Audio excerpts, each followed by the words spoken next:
दोस्तों, हमारे देश में चुनाव एक फेस्टिवल के तौर पर सेलिब्रेट किया जाता है जिसमें नेता और जनता सब साथी शामिल होते हैं। और ऐसा कोई साल नहीं बीतता जिस साल 2-4 राज्य या फिर 5 राज्यों में चुनाव ना हो। लेकिन अगर हमारे देश में अगर कॉरपोरेशन का भी चुनाव हो तो उसे भी नेता इस तरह से उस कॉरपोरेशन नगर पालिका चुनाव को भी इस तरह से बना देते हैं कि जैसे कि मानो राष्ट्रीय चुनाव हो रहा हो। हमने देखा है कि इस देश में कई सारे नगर पालिका चुनाव हुए हैं जिसमें बड़े बड़े नेताओं ने भी बढ़ चढ़ करके हिस्सा लिया और प्रचार भी किया है। यहाँ तक कि कुछ चुनाव में तो प्रधानमंत्री और केंद्रीय मंत्री, गृह मंत्री और कांग्रेस के बड़े नेता तक नगर पालिका चुनाव में शामिल हुए हैं।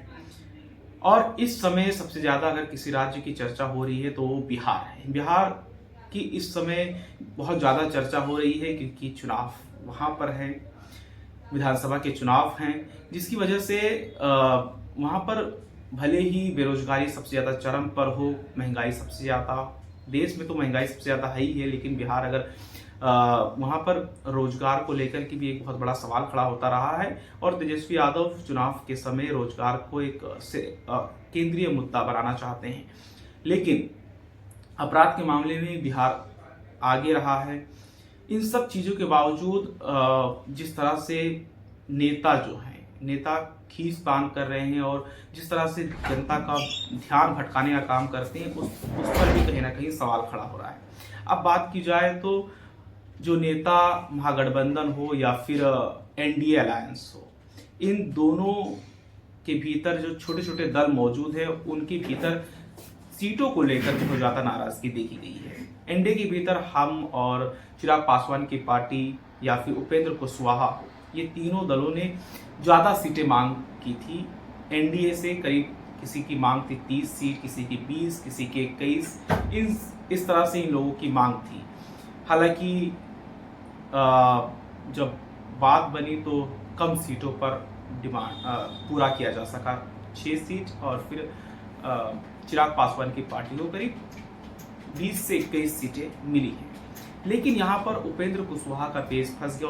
उपेंद्र कुशवाहा ने तो खुलकर मीडिया के सामने कहा कि एनडीए के भीतर, गठबंधन के भीतर कुछ ठीक नहीं है, जिसके बाद मीडिया में काफ़ी चर्चाएं शुरू हो गई कि एनडीए कहीं ना कहीं टूट न जाए, इस तरह की बातें भी की गई।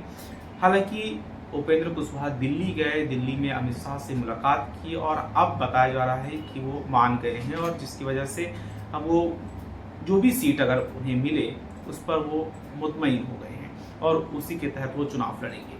लेकिन यहाँ पर सबसे ज़्यादा हैरानी की बात यह है कि कांग्रेस पार्टी, जिसकी अगर देखा जाए तो ग्रास रूट लेवल पर बिहार में इतनी पकड़ नहीं है, और उसने चुनाव से पहले ही सभी सीटों पर उसने पर्चा तैयार कर दिया था और पर्चा फॉर्म भरे गए थे कि जितनी भी सीटें हैं सब पर फॉर्म भरे जाएं, फीडबैक लिए जाएं, जितने भी उम्मीदवार हैं, और जो स्ट्रांग उम्मीदवार होगा उसे सीट दी जाएगी, उसे टिकट दिया जाएगा।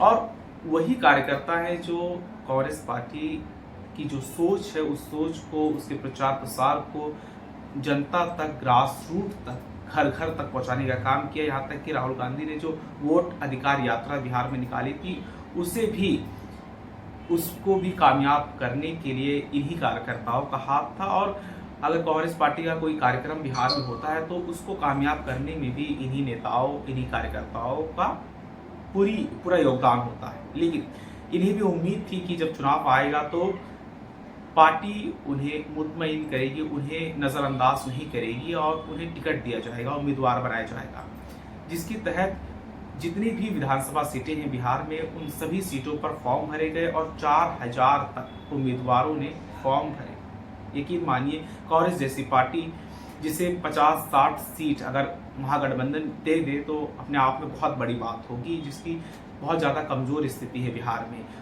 उस पार्टी के 4000 उम्मीदवारों ने फॉर्म भरे और अब उन उम्मीदवारों ने दिल्ली में डेरा डाल दिया है कि अगर सीट नहीं दिए जाएंगे तो कहीं ना कहीं कांग्रेस पार्टी को नुकसान हो सकता है विधानसभा चुनाव में। जिसके बाद कांग्रेस पार्टी के जो बड़े बड़े नेता हैं उनके हाथ पैर फूल गए हैं, बहुत ज़्यादा कहीं ना कहीं एक गंभीर स्थिति बन गई है कांग्रेस पार्टी के भीतर। लेकिन तेजस्वी यादव, आरजेडी के प्रमुख तेजस्वी यादव ने कांग्रेस पार्टी को साफ कहा है कि 55 सीटें दिए जाएंगे, लेकिन कांग्रेस पार्टी 55 पर मानने के लिए तैयार नहीं है। उसकी मांग है कि 65 सीटें दिए जाएं और 55 और 65 के बीच में ही पेच फंसा हुआ है। लेकिन जहां तक उम्मीद है कि कांग्रेस पार्टी 55 या फिर 60 तक मान जाएगी। लेकिन यहाँ पर आपको बता दूं कि जन स्वराज की भी बहुत ज़्यादा चर्चा हो रही है। चुनाव से पहले ही जन स्वराज के संस्थापक जो प्रशांत किशोर, माना जा रहा था कि वो भी चुनाव लड़ेंगे, लेकिन उन्होंने अब क्लियर कर दिया है कि वो चुनाव नहीं लड़ेंगे। उन्होंने कहा है कि कार्यकर्ताओं को, नेताओं को, अपने उम्मीदवारों को जिताने का प्रचार करूंगा पूरे बिहार में। और उन्होंने तो यहाँ तक दावा कर दिया है कि अगर जन स्वराज को 150 सीटें भी मिले तो अपने आप में कम सीट है। आप यकीन कर सकते हैं, जो पार्टी अभी महज कुछ साल पहले बिहार में बनी है और उसके संस्थापक ने कहा है कि जन स्वराज को अगर 150 सीटें भी मिले तो अपने आप में कम होगा। यानी कि उनकी आकांक्षा, उनको उम्मीद है कि 150 से ज़्यादा सीटें बिहार विधानसभा चुनाव में जन स्वराज जीत सकती है।